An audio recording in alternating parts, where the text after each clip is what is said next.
আল্লাহ 70 জন মায়ের চেয়েও বেশি ভালোবাসেন, তাহলে আমাদের এত দুঃখ কষ্ট কেন? বন্ধুরা, আপনি কি কখনো ভেবে দেখেছেন যদি আল্লাহ আমাদের 70 জন মায়ের চেয়েও বেশি ভালোবাসেন, তাহলে আমাদের জীবনে এত দুঃখ কষ্ট কেন? কেন বিপদ আসে? কেন আমাদের চোখে পানি আসে? অথচ আল্লাহ আমাদের সুখী দেখতে চান।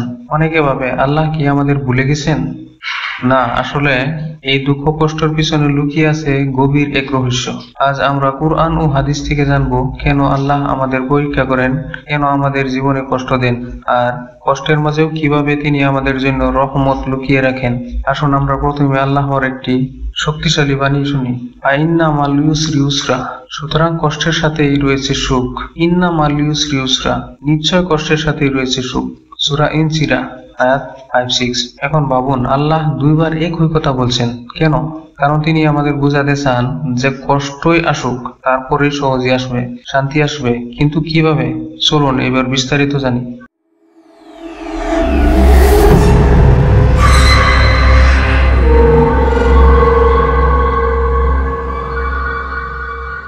প্রথম পয়েন্ট, দুঃখ কষ্ট পরীক্ষা যা আমাদের জন্য কল্যাণকর।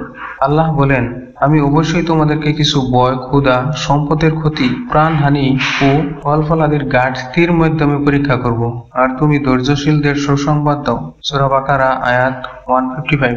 এই আয়াত থেকে বোঝা যায় আল্লাহ আমাদের পরীক্ষা করেন ধৈর্যশীল বানানোর জন্য। যেমন একজন শিক্ষক পরীক্ষা নেন ছাত্রের দক্ষতা যাচাই করতে, ঠিক তেমনি আল্লাহ আমাদের পরীক্ষা করেন আমাদের ঈমানের মান যাচাই করতে। রাসূলুল্লাহ সাল্লাল্লাহু আলাইহি সাল্লাম বলেন, যাকে আল্লাহ ভালোবাসেন তাকে তিনি বিপদ দিয়ে পরীক্ষা করেন। তিরমিজি 2396। যারা নবী ছিলেন, যারা নবী রাসূল ছিলেন, তারা কি কষ্ট পাননি? নিশ্চয় পেয়েছেন, কিন্তু তারা কখনো আল্লাহর প্রতি অবিশ্বাস আনেননি। দ্বিতীয় পয়েন্ট, কষ্ট আমাদের গুনাহ মোচনের উপায়।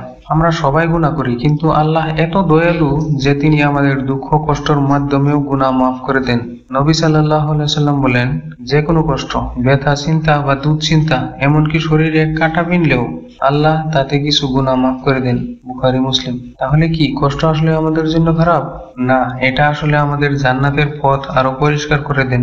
আরো একটি হাদিসে এসেছে, আল্লাহ যখন কোনো বান্দার জন্য কল্যাণ চান তখন তিনি তাকে কষ্ট দেন। বুখারী 5645। অর্থাৎ কষ্ট আসলে আমাদের জন্য কল্যাণ বয়ে আনে। তৃতীয় পয়েন্ট, দুনিয়া পরীক্ষার স্থান আর জান্নাত বিশ্রামের স্থান। অনেকে ভাবে কেন আমাদের এত কষ্ট, সুখ কেন আসে না? আসলে দুনিয়া হলো পরীক্ষার জায়গা, আর বিশ্রাম সেটা হলো জান্নাতে। আল্লাহ বলেন, আমি মানুষ ও জিনকে সৃষ্টি করেছি শুধু আমার ইবাদত করার জন্য। সূরা জারিয়াত আয়াত 56। এখন চিন্তা করুন, আমাদের জীবনের উদ্দেশ্য কি? শুধু সুখ ভোগ করা? না, আমাদের আসল কাজ আল্লাহর ইবাদত করা, আল্লাহর উপর ভরসা রাখা এবং ধৈর্য ধরা। রাসূল সাল্লাল্লাহু আলাইহি সাল্লাম বলেন, দুনিয়া মুমিনের জন্য কারাগার এবং কাফেরের জন্য জান্নাত। মুসলিম 2956। তাহলে দুনিয়াতে কষ্ট পাওয়াই স্বাভাবিক, কারণ আমাদের চূড়ান্ত পুরস্কার তো জান্নাতে অপেক্ষা করছে। চতুর্থ পয়েন্ট, কষ্টের পর আল্লাহ পুরস্কার দেন। বন্ধুরা, আপনি কি জানেন আল্লাহ কখনো আমাদের দুঃখের বিনিময়ে খালি হাতে রাখেন না। আল্লাহ বলেন, নিশ্চয় আল্লাহ ধৈর্যশীলদের সাথে আছেন। সূরা বাকারা আয়াত 153। ধৈর্য ধরার সবচেয়ে বড় উপহার কি? রাসূল সাল্লাল্লাহু আলাইহি সাল্লাম বলেন, যে ব্যক্তি বিপদে পড়ে এবং বলে ইন্না লিল্লাহি ওয়া ইন্না ইলাইহি রাজিউন, আমরা আল্লাহর জন্য এবং আমরা তার কাছেই ফিরে যাব, আল্লাহ তাকে উত্তম প্রতিদান দেন। মুসলিম 918। বন্ধুরা, আমরা বুঝতে পারলাম দুঃখ কষ্ট আমাদের জন্য পরীক্ষা, দুঃখ কষ্ট আমাদের গুনাহ মাফের উপায়। দুনিয়া হলো পরীক্ষার স্থান আর জান্নাত বিশ্রামের স্থান। ধৈর্য ধরলে আল্লাহ আমাদের পুরস্কার দিবেন। তাহলে আমরা কি করব?